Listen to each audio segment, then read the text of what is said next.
କଳା କଳେବର କହ୍ନାଇ ସଙ୍ଗେ ରୋହିଣୀ ସୁତ କରନ୍ତି ମଥୁରା ବିଜୟେ ଦଣ୍ଡେ ଦେଖ ସଂଗାତ ଖସି ପଡ଼ୁଛି କି ଆକାଶୁ କିଏ ଗଙ୍ଗା ଯମୁନା କ୍ଷୀର ସଙ୍ଗେ ପ୍ରାଣ ଶୋଷିଲେ ନାଶ ଗଲା ପୂତନା।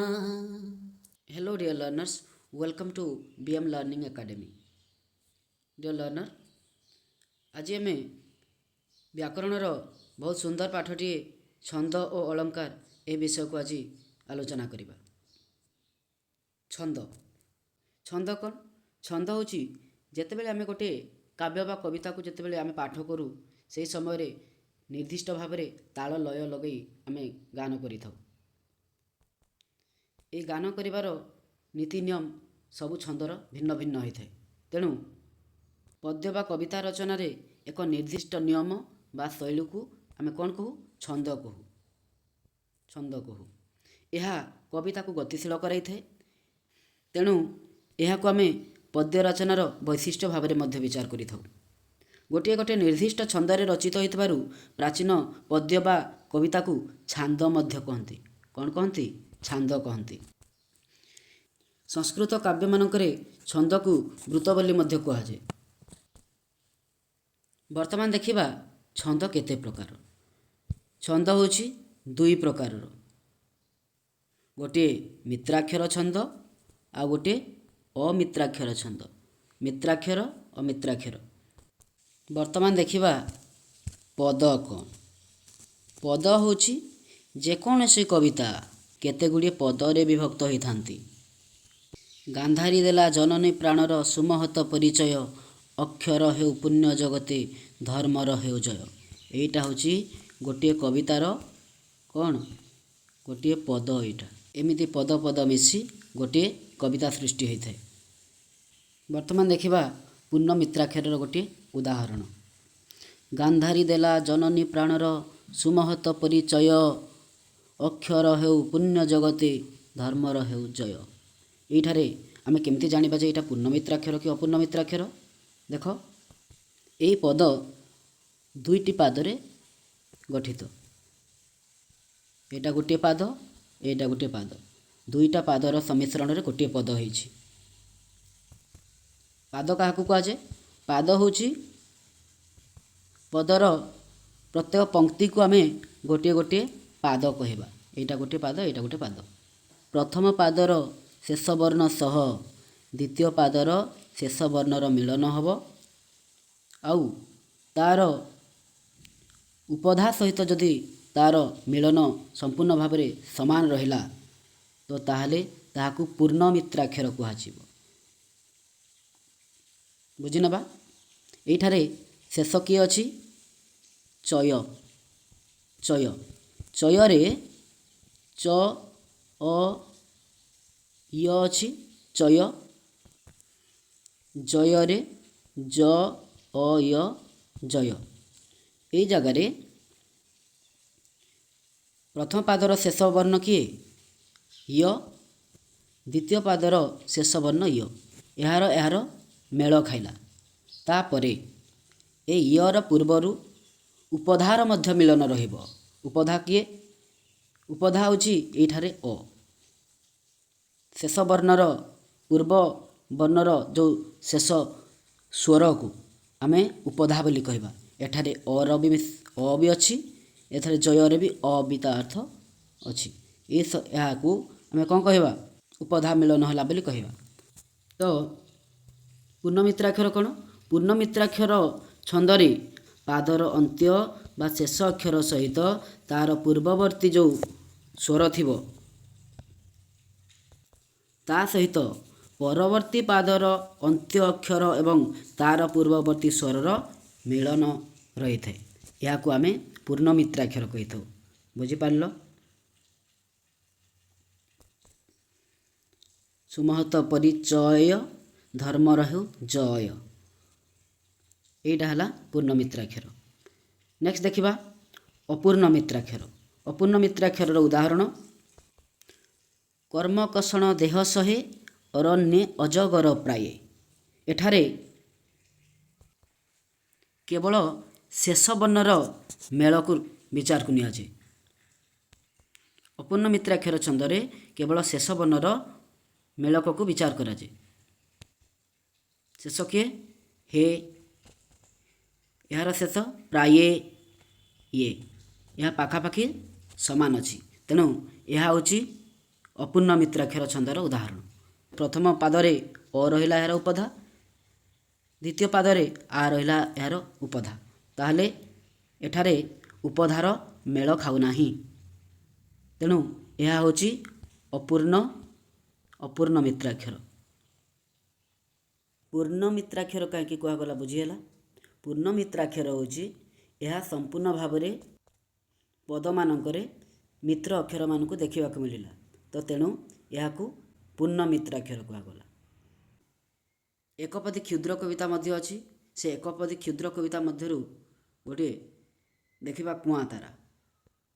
କୁଆଁତାରା ସରଗ ନଈର ପରାଚି ତୁଠରେ ପ୍ରଭାତ ସିନାନ ସାରି ଗୃହେ ଚଳେ ଉଷା ଏଇ ପଦୁଅଁଟି ସରାଗେ ଗଭାରେ ମାରି। ଏଠାରେ କ'ଣ ହେଇଛି? ପାଦର ଶେଷ ବର୍ଣ୍ଣ ସହିତ ଏହାର ମେଳ ଖାଉଛି, ତାପରେ ଏହାର ଉପଧା ସହିତ ବି ଏହାର ମେଳ ଖାଉଛି। ସା ଆରି ମା ଆରି। ଶେଷ ବର୍ଣ୍ଣର ମିଳନ ରହିଲା, ଉପଧାର ମଧ୍ୟ ମିଳନ ରହିଲା। ତେଣୁ ଏହା ପୂର୍ଣ୍ଣ ମିତ୍ରାକ୍ଷର। ଆଉ ଗୋଟେ ଉଦାହରଣ ନେଇଯିବା। ଝରା ସେଫାଳି। କେଉଁ ଦେବତାର କ୍ଷଣିକ ଆଶିଷ ଶୁଭ୍ର ପାଖୁଡ଼ା ଧରି ସୁନ୍ଦର ଏଇ ଶରତ ସକାଳେ ଭୂତଳେ ପଡ଼ିଲୁ ଝରି। ଏଠାରେ ବି ଠିକ୍ ସେମିତି ଧରି ଝରି ଅରି ଧରି ଝରି। ଏବେ ବୁଝିନେବା ଏକାନ୍ତର ମିତ୍ରାକ୍ଷର ଛନ୍ଦ କ'ଣ? ଏକାନ୍ତର ମିତ୍ରାକ୍ଷର ଛନ୍ଦ କ'ଣ? ଏହା ଚାରି ପାଦରେ ଗୋଟିଏ ପଦ ହୁଏ। ଉପଧାର ମିଳନ ଥାଇ ପ୍ରଥମ ପାଦର ଶେଷ ବର୍ଣ୍ଣ ସହିତ ତୃତୀୟ ପାଦର ଶେଷ ବର୍ଣ୍ଣ। ପ୍ରଥମ ପାଦର ଶେଷ ବର୍ଣ୍ଣ ଏଠାରେ କିଏ? ନି। ତୃତୀୟ ପାଦର ଶେଷ ବର୍ଣ୍ଣ ଏଠାରେ କିଏ? ତରଣୀ ନି ଣି। ଏବଂ ଦ୍ୱିତୀୟ ପାଦର ଶେଷ ବର୍ଣ୍ଣ ସହିତ ଚତୁର୍ଥ ପାଦର ଶେଷ ବର୍ଣ୍ଣର ମିଳନ ଘଟିଲେ, ଦ୍ୱିତୀୟ ପାଦର ଶେଷ ବର୍ଣ୍ଣ ସହିତ ଚତୁର୍ଥ ପାଦର ଶେଷ ବର୍ଣ୍ଣର ମିଳନ ଘଟିଲେ ଏହାକୁ ଏକାନ୍ତର ମିତ୍ରାକ୍ଷର କହିବା। ଏକାନ୍ତରର ଅର୍ଥ କ'ଣ? ଏକ ଅନ୍ତର ଏକାନ୍ତର। ଗୋଟିଏ ପାଦର ଅନ୍ତରରେ ଗୋଟିଏ ପାଦର କ'ଣ ହୁଏ? ମେଳ ଖାଏ। ତେଣୁ ଏହା ହେଉଛି ଏକାନ୍ତର ମିତ୍ରାକ୍ଷର। ଅମିତ୍ରାକ୍ଷର ଛନ୍ଦ। ଅମିତ୍ରାକ୍ଷର ଛନ୍ଦରେ ଅନ୍ତ୍ୟ ଅକ୍ଷରରେ କୌଣସି ମେଳକ ହିଁ ନଥାଏ। ଅନ୍ୟାନ୍ୟ ଛନ୍ଦରେ ଯେପରି କେତୋଟି ପାଦର ସମ୍ମିଶ୍ରଣରେ ଗୋଟିଏ ପଦରେ ଗଠିତ ହୋଇଥାଏ, ଅମିତ୍ରାକ୍ଷର ଛନ୍ଦରେ ସେହିପରି ବ୍ୟବସ୍ଥା କୌଣସି ନାହିଁ। ଏଠାରେ ପାଦ ସଂଖ୍ୟାର ସାମଞ୍ଜସ୍ୟ ନାହିଁ କି ଜ୍ୟୋତିପାତର ବି ସାମଞ୍ଜସ୍ୟ ନାହିଁ। ଏହା ହେଉଛି ଅମିତ୍ରାକ୍ଷରର ଉଦାହରଣ। ଦେଖିନେବା। ପୁଣ୍ୟତମ ଏ ଶୌକତ ବିଶ୍ୱ ଚରାଚରେ ବାଛି ନେଇଛନ୍ତି ଯାହା ନିଜେ ଲୀଳାମୟ। ପୁଣ୍ୟମୂର୍ତ୍ତ ଲୀଳା ଲାଗି ଅଖିଳ ଭାରତେ ଦର୍ପଦଳ ଶ୍ରେଷ୍ଠ ଯେହ୍ନେ ପ୍ରସୂନ ଲଳିତ। ପ୍ରତିଟି ପାଦର ଶେଷରେ ଯାହା ସବୁ ବର୍ଣ୍ଣମାନେ ଅଛି ତାଙ୍କ ମଧ୍ୟରେ କୌଣସି ତାଳମେଳ ରହେ ନାହିଁ। ପ୍ରଥମ ପାଦରେ ଶେଷ ବର୍ଣ୍ଣ ରହିଲା ରେ, ଦ୍ୱିତୀୟ ପାଦରେ ମ ୟ, ତୃତୀୟ ପାଦରେ ତେ, ଚତୁର୍ଥ ପାଦରେ ତ, ଶେଷ ପାଦରେ ସି। ଏଠାରେ କୌଣସି ତାଳମେଳ ଏମାନଙ୍କର ରହୁନାହିଁ। ତେଣୁ ଏହା ହେଲା ଅମିତ୍ରାକ୍ଷର ଛନ୍ଦ। ବର୍ତ୍ତମାନ ଆମେ ପାଦ ବୁଝିବା। ପାଦ କ'ଣ? ପାଦ ହେଉଛି ପଦର ପ୍ରତ୍ୟେକ ପଂକ୍ତିକୁ ପାଦ କୁହନ୍ତି। ପ୍ରତି ପଦରେ ଦୁଇ ବା ତତୋଧିକ ପାଦ ଥାଏ। କବିତା ଲେଖା ଶୈଳୀକୁ ସୁନ୍ଦର କରିବା ପାଇଁ ଆମେ କ'ଣ କରିଥାଉ? ଦୁଇଟା ଧାଡ଼ିକୁ ବି ଗୋଟିଏ ପଦ ହିସାବରେ ଗ୍ରହଣ କରି ନେବାକୁ ପଡ଼ିଥାଏ। ଦୁଇଟା ପାଦରେ ଏଇଟା ଗୋଟିଏ ପଦ ହୋଇଛି। କେଉଁ ଦେବତାର କ୍ଷଣିକ ଆଶିଷ ଶୁଭ୍ର ପାଖୁଡ଼ା ଧରି, ଏଇଟା ଗୋଟିଏ ପାଦ। ସୁନ୍ଦର ଏ ଶରତ ସକାଳେ ଭୂତଳେ ପଡ଼ିଲୁ ଝରି, ଏଇଟା ଗୋଟିଏ ପାଦ। ଦୁଇଟା ପାଦରେ ଏଇଟା ଗୋଟିଏ ପଦ ହେଇଛି। ବର୍ତ୍ତମାନ ଆଲୋଚନା କରିବା ଦାଣ୍ଡିବୃତ୍ତ।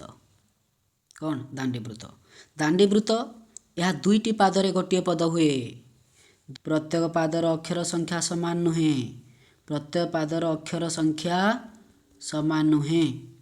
ତେଣୁ ନିର୍ଦ୍ଦିଷ୍ଟ ଭାବରେ ଯତିପାତ ହୁଏ ନାହିଁ। କିନ୍ତୁ ବୋଲିଲା ବେଳେ ଗାୟକ ସ୍ୱର ଲମ୍ବେଇ ନିଜ ସୁବିଧା ଅନୁସାରେ କେଉଁ ଜାଗାରେ ଯତିପାତ ସେ ନିଜେ କରିବେ, ସେଇଟା ନିଜ ଅନୁସାରେ ସୁବିଧା ଅନୁସାରେ ସେମାନେ ଗାଇବେ। ବର୍ତ୍ତମାନ ଦେଖିବା ଓଡ଼ିଆ ସାହିତ୍ୟରେ କେତେଜଣ କାବ୍ୟକାର ତାଙ୍କର କାବ୍ୟ ରଚନାରେ କେଉଁଭଳି ଭାବରେ ସେମାନେ ନିଜର ଛନ୍ଦର ପ୍ରୟୋଗ କରିଛନ୍ତି। ଓଡ଼ିଆ ସାହିତ୍ୟରେ କେତେକ ପ୍ରାଚୀନ କାବ୍ୟ ଏହି ଦାଣ୍ଡିବୃତ୍ତରେ ରଚିତ ହୋଇଛି। କେଉଁ ବୃତ୍ତରେ? ଦାଣ୍ଡିବୃତ୍ତରେ। ଶାରଳା ଦାସଙ୍କ ମହାଭାରତ, ଶାରଳା ଦାସଙ୍କ ମହାଭାରତ, ବଳରାମ ଦାସଙ୍କ ଦାଣ୍ଡି ରାମାୟଣ, ଚୈତନ୍ୟ ଦାସଙ୍କ ବିଷ୍ଣୁଗର୍ଭ ପୁରାଣ ଇତ୍ୟାଦି ଏ ସମସ୍ତ ହେଉଛି କ'ଣ? ଦାଣ୍ଡିବୃତ୍ତ ବା ଛନ୍ଦ। ଏଇଥିରେ ତାହାର ପ୍ରୟୋଗ କରାଯାଇଛି। ମନେ ରଖ, ଶାରଳା ଦାସଙ୍କ ମହାଭାରତ, ବଳରାମ ଦାସଙ୍କ ଦାଣ୍ଡି ରାମାୟଣ, ଚୈତନ୍ୟ ଦାସଙ୍କ ବିଷ୍ଣୁଗର୍ଭ ପୁରାଣ। ତ ବର୍ତ୍ତମାନ ଦେଖିନେବା ସେଇ ଶାରଳା ମହାଭାରତର। ଏଥୁ ଅନନ୍ତରେ ଦ୍ରୋଣେ ବିଦ୍ୟାପୁତ୍ରନ୍ତ ହକାରି, ବାବୁ ତୁମ୍ଭେ ଯାଅରେ ମୃଗୟା ବନହେରି। ଏହା ଗୋଟିଏ ପାଦ, ଏହା ଗୋଟିଏ ପାଦ। ଦୁଇଟି ପାଦର ସମାହାରରେ ଏଇଟା ଗୋଟିଏ କ'ଣ ହେଲା? ପଦ ହେଲା। ଏଥିରେ କୌଣସି ଯତିପାତ ବି ହେଇପାରେ, ନିର୍ଦ୍ଦିଷ୍ଟ ଭାବରେ ଯତିପାତ ହେଉନାହିଁ। ପ୍ରଥମ ପାଦରେ ଅକ୍ଷର ସଂଖ୍ୟା ଦେଖ 16ଟି ଅଛି, ଦ୍ୱିତୀୟରେ 14ଟି ଅଛି। ତ ଏହାର ଅକ୍ଷର ସଂଖ୍ୟା ନିର୍ଦ୍ଦିଷ୍ଟ ନୁହେଁ। ବର୍ତ୍ତମାନ ଆଉ ଗୋଟେ ଉଦାହରଣ। ଏଥୁ ଅନନ୍ତରେ ଗୋ ପାର୍ବତୀ ଦେବୀ ଶୁଣ, ମାଲ୍ୟବନ୍ତ ପର୍ବତେ ରହିଲା ରଘୁରାଣ। ଏଥୁ ଅନନ୍ତରେ ଗୋ ପାର୍ବତୀ ଦେବୀ ଶୁଣ, ଏଇଟା ଗୋଟିଏ ପାଦ। ମାଲ୍ୟବନ୍ତ ପର୍ବତେ ରହିଲା ରଘୁରାଣ, ଏଇଟା ଗୋଟିଏ ପାଦ। ଦୁଇଟି ପାଦର ସମାହାରରେ ଏଇଟା ଗୋଟିଏ ପଦ ହୋଇଛି। ଏଥିରେ ବି ଅକ୍ଷର ସଂଖ୍ୟା ସମାନ ନୁହେଁ। ଯତିପାତ ନିଜେ ନିଜ ସୁବିଧା ଅନୁସାରେ ଗାୟକ ଗାଇବେ। ବର୍ତ୍ତମାନ ଦେଖିବା ଭାଗବତ ବାଣୀ ବା ଗୁଜ୍ଜରୀ। ଭାଗବତ ବାଣୀ ବା ଗୁଜ୍ଜରୀ ଛନ୍ଦ ବହୁତ ଇମ୍ପୋର୍ଟାଣ୍ଟ। କବି ଜଗନ୍ନାଥ ଦାସଙ୍କର ଭାଗବତ ଏହି ଛନ୍ଦରେ ରଚିତ। ଜଗନ୍ନାଥ ଦାସଙ୍କ ଭାଗବତ ହେଉଛି ଭାଗବତ ବାଣୀରେ ଲେଖା। ଏହା ଦୁଇ ପାଦରେ ଗୋଟିଏ ପଦ ହୁଏ। ଏଇଟା ବି ଦୁଇଟି ପାଦରେ ଗୋଟିଏ ପଦ ହୁଏ। ପ୍ରତି ପାଦର ଅକ୍ଷର ସଂଖ୍ୟା 9। ଅକ୍ଷର ସଂଖ୍ୟା କେତେ? 9। ତେଣୁ ଏହାକୁ ନବାକ୍ଷରୀ ବୃତ୍ତ ବା ନବାକ୍ଷରୀ ଛନ୍ଦ ମଧ୍ୟ କୁହାଯାଏ। ଯେହେତୁ 9ଟି ଅକ୍ଷରରେ ଲେଖା ହୋଇଥାଏ, ଏହାକୁ ନବାକ୍ଷରୀ ବୃତ୍ତ ବା ନବାକ୍ଷରୀ ଛନ୍ଦ ବୋଲି କୁହାଯାଏ। ପାଦର ତୃତୀୟ, ପଞ୍ଚମ, ଶେଷ ଅକ୍ଷର ଉପରେ ଯତିପାତ ହୁଏ। ତୃତୀୟ, ପଞ୍ଚମ ଆଉ ଶେଷ 9, ଏହି ଅକ୍ଷର ଉପରେ ଯତିପାତ ହୁଏ। କ'ଣ? ବର୍ତ୍ତମାନ ଯତିପାତ ଦେଖିନେବା। ପ୍ରାଣୀର ଭଲ ମନ୍ଦ ବାଣୀ, ମରଣ କାଳେ ତାହା ଜାଣି। ଯତିପାତ କେଉଁଠି ହେଲା ଜାଣିପାରିଲ? ପ୍ରାଣୀର ଭଲ ମନ୍ଦ ବାଣୀ, ମରଣ କାଳେ ତାହା ଜାଣି। ପ୍ରାଣୀର ଭଲ ମନ୍ଦ ବାଣୀ, ମରଣ କାଳେ ତାହା ଜାଣି। ଯତିପାତର ଚିହ୍ନ ଏମିତି। ଆଉ ଗୋଟିଏ ଉଦାହରଣ। ଅମୃତ ବିନୟ ବଚନ, କହି ତୋ ଶିବ ପ୍ରାଣୀ ମନ। ଏଠାରେ କ'ଣ ହେଲା? ଅମୃତ ବିନୟ ବଚନ। ବିନୟ ଗୋଟିଏ ଶବ୍ଦ ହେଲେ ମଧ୍ୟ ନରେ ଆମକୁ ଯତିପାତ କରାଇବାକୁ ପଡ଼ିବ। ଠିକ୍ ସେମିତି କହି ତୋଷିବ। ତୋଷିବ ଗୋଟିଏ ଶବ୍ଦ ହେଲେ ମଧ୍ୟ ଏହି ସମୟରେ ତୋରେ ଆମେ ଯତିପାତ କରିବା। କହି ତୋ ଶିବ ପ୍ରାଣୀ ମନ। ଏହା ଭାଗବତ ଜଗନ୍ନାଥ ଦାସଙ୍କ ଦ୍ୱାରା ଲେଖା। ନଟବାଣୀ ବା ବିଭାସ କେଦାର। एथिरे कौन हुए ना एथिरे दुईटी पादरे गोटे पद हुए यह भी ठीक सेमती दुईटी पादरे गोटे पद हम प्रतिटी पादर अक्षर संख्या 12 केते अक्षर संख्या 12 पादर तृतीय षष्ठ नवम और शेष अक्षर उपरे जतिपाद हुए कौथिरे 3 6 9 12 केते 3 6 9 12 यार जतिपाद देखिबा वर्तमान उत्कल कमला विलास दीर्घिका मराल मालिनी नीलाम्बु चिलिका उत्कल कमला विलास दीर्घिका मराल मालिनी नीलाम्बु चिलिका बुझीपार पिलामाने 3 6 9 12 जतिपात अक्षर संख्या 12 पाद संख्या 2 दुईटी पादरे गोटे पद हुए वर्तमान देखिबा चोखी राग बा चोखी छंद यह चारोटी पादरे गोटे पद हुए यह केते चारोटी पादरे गोटे पद प्रथम दुईटी पादरे 29टी लेखाएं अक्षर थाए प्रथम दुईटी पादरे केते 29टी अक्षर वर्तमान देखि नबा तुही माँ जन्मभूमि पवित्र भारत भूमि तोहर संतान आमे अटू सरबे एटा गोटे पाद नेक्स्ट तोर श्रीचरण सेवा पाई मन प्राण देवा गाइबा तोहर नाम आनंद रबे एटा गोटे पाद पिला माने तमे बे भाबुथबो जे पाद पदर प्रत्येक धाड़ी को पाद कुहाजे ये किमती तो 4टी धाड़ी सरीगला माने एटा कौन गोटे पद नाई एटा को कविता को सुंदर करवा सुंदर लेखा शैली करने एटा को एमती मध्य लेखा जे किंतु तुही माँ जन्मभूमि पवित्र भारत भूमि तोहर संतान आमे अटू सरबे एटा हूँ गोटे पाद तोर श्रीचरण सेवा पाई मन प्राण देवा गाइबा तोहर नाम आनंद रबे एटा आ गोटे पाद एटा दुईटी पाद है तो आनंदे होइबा सुखी ये हूँ तृतीय पाद कांदिबा दुखरे तोर होइन दुखी एटा 4 नंबर पाद बुझीगला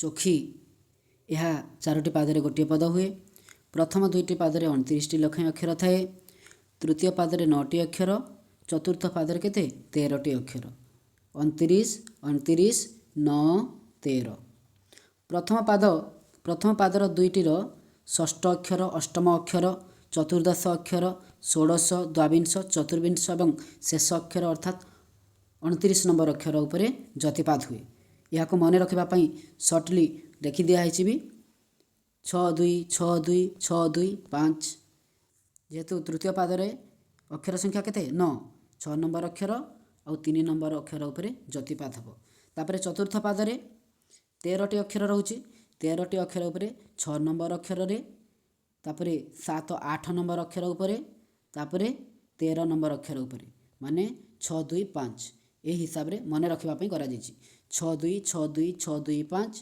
6 3 6 2 5 6 2 6 2 6 2 5 6 3 6 2 5 मन रही ए राग को आमे गाइबा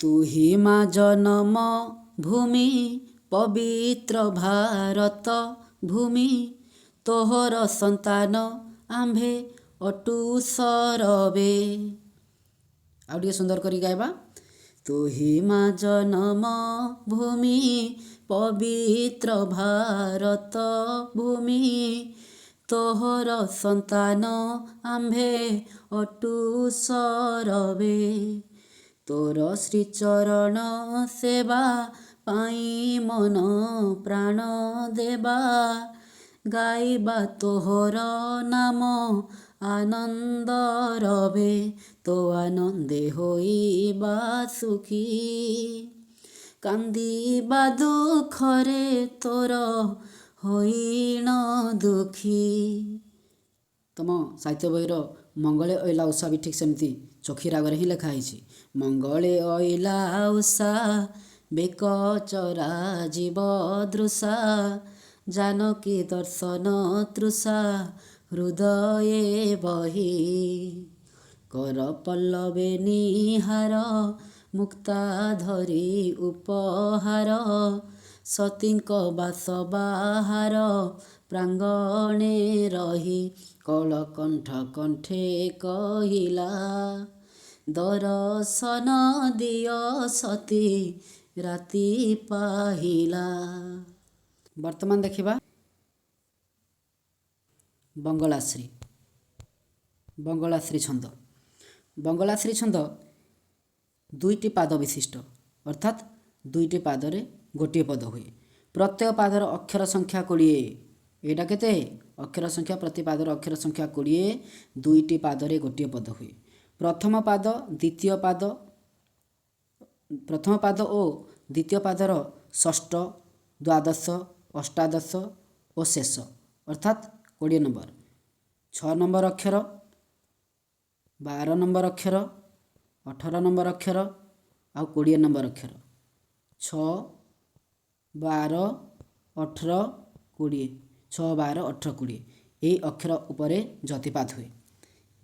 ଏହା କେମିତି ଯତିପାତ କେମିତି କ'ଣ କରାଯିବ ଦେଖିବା। ମା ମା ବୋଲି, ବୋଲି, ବୋଲିରେ ତା ଅର୍ଥ ବର୍ତ୍ତମାନ ଯତିପାତ ହେଲା। ମା ମା ବୋଲି 6ଟି ଅକ୍ଷର।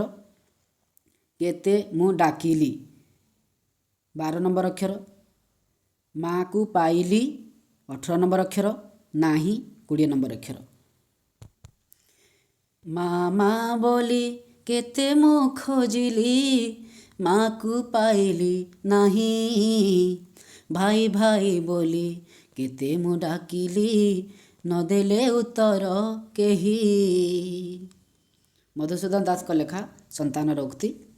ମା ମା ବୋଲି କେତେ ମୁଁ ଖୋଜିଲି ମାକୁ ପାଇଲି ନାହିଁ। ଭାଇ ଭାଇ ବୋଲି କେତେ ମୁଁ ଡାକିଲି ନଦେଲେ ଉତ୍ତର କେହି। ଏଇଟା ଗୋଟିଏ ପାଦ, ଏଇଟା ଗୋଟିଏ ପାଦ। ଅକ୍ଷର ସଂଖ୍ୟା ହେଉଛି କେତେ? ପ୍ରଥମ ପାଦର ଅକ୍ଷର ସଂଖ୍ୟା 20, ଦ୍ୱିତୀୟ ପାଦର ଅକ୍ଷର ସଂଖ୍ୟା ମଧ୍ୟ 20। ଯତିପାତ 6 ନମ୍ବର ଅକ୍ଷର, ଦ୍ୱାଦଶ ଅକ୍ଷର 12 ନମ୍ବର ଅକ୍ଷର, ଅଷ୍ଟାଦଶ ମାନେ 18 ନମ୍ବର ଅକ୍ଷର, ଶେଷ ଅକ୍ଷର ମାନେ 20। 6, 12, 18, 20 ଏହି ନମ୍ବର ଉପରେ ଯତିପାତ ପଡ଼େ। ବର୍ତ୍ତମାନ ଦେଖିବା ଶଙ୍କରାଭରଣ। ଶଙ୍କରାଭରଣ ଏହା 4ଟି ପାଦରେ ଗୋଟିଏ ପଦ ହୁଏ। ଏହା 4ଟି ପାଦରେ କେତେ? ଗୋଟିଏ ପଦ। 4ଟି ପାଦ। ପ୍ରଥମ, ଦ୍ୱିତୀୟ, ଚତୁର୍ଥ। ପ୍ରତ୍ୟେକ ପାଦର ଅକ୍ଷର ସଂଖ୍ୟା 14। କେତେ? 14। ପ୍ରଥମ ପାଦ, ଦ୍ୱିତୀୟ ପାଦ, ତୃତୀୟକୁ ଛାଡ଼ି ଦିଅ, ଚତୁର୍ଥ ପାଦ। ପ୍ରଥମ, ଦ୍ୱିତୀୟ ଆଉ ଚତୁର୍ଥ ଏ ପାଦର ଅକ୍ଷର ସଂଖ୍ୟା କେତେ? 14।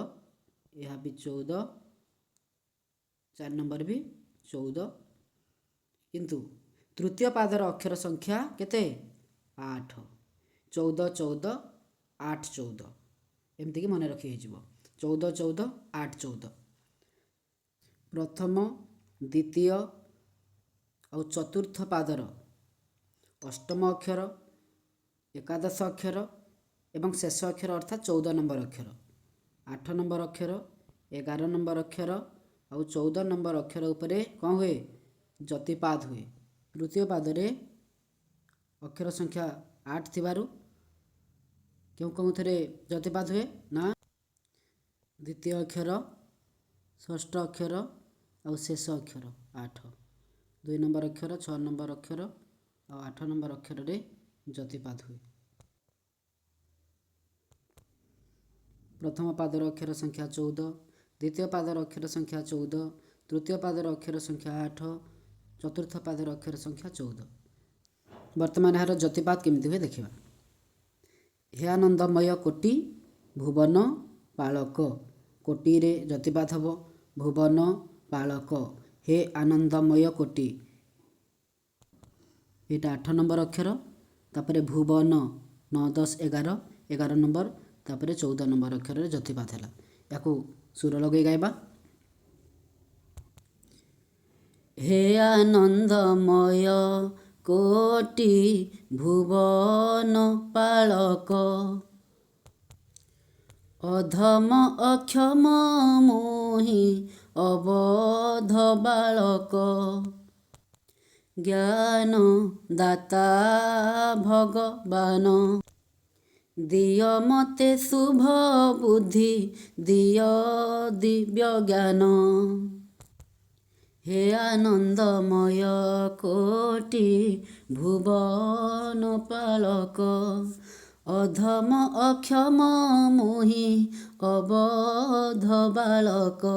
ଜ୍ଞାନ ଦାତା ଭଗବାନ, ଦିଅ ମୋତେ ଶୁଭ ବୁଦ୍ଧି, ଦିଅ ଦିବ୍ୟ ଜ୍ଞାନ। ରାମକେରି ଛନ୍ଦ। ରାମକେରି। ରାମକେରି ଦୁଇ ପାଦରେ ଗୋଟିଏ ପଦ। ଏହାର ବି ଦୁଇଟି ପାଦରେ, ଏଇଟା ହେଉଛି ଗୋଟିଏ ପଦ। ପ୍ରତି ପାଦର ଅକ୍ଷର 16। କେତେ? ପ୍ରତି ପାଦର ଅକ୍ଷର ସଂଖ୍ୟା 16। ଜ୍ୟୋତିପାତ କେଉଁଠି ହେବ? ନବମ ଅକ୍ଷରରେ, ଏକାଦଶ ଅକ୍ଷରରେ, ଷୋଡ଼ଶ ଅକ୍ଷରରେ। 9, 11 ଆଉ 16। କଳା କଳେ ବର କହ୍ନାଇ, ସଙ୍ଗେ ରୋହିଣୀ ସୁତ। କରନ୍ତି ମଥୁରା ବିଜୟେ, ଦାଣ୍ଡେ ଦେଖ ସଂଗାତ। ଏହା ଥିଲା ରାମକେରି ରାଗ। ଦୁଇଟି ପାଦରେ ଗୋଟିଏ ପଦ, ପ୍ରତି ପାଦର ଅକ୍ଷର ସଂଖ୍ୟା 16, ନବମ, ଏକାଦଶ, ଷୋଡ଼ଶ ଅର୍ଥାତ୍ 9 ନମ୍ବର, 11 ନମ୍ବର ଆଉ 16 ନମ୍ବର। ଆଶା କରୁଛି ସମସ୍ତେ ଭଲ ଭାବରେ ବୁଝିପାରିଥିବ। ଧନ୍ୟବାଦ।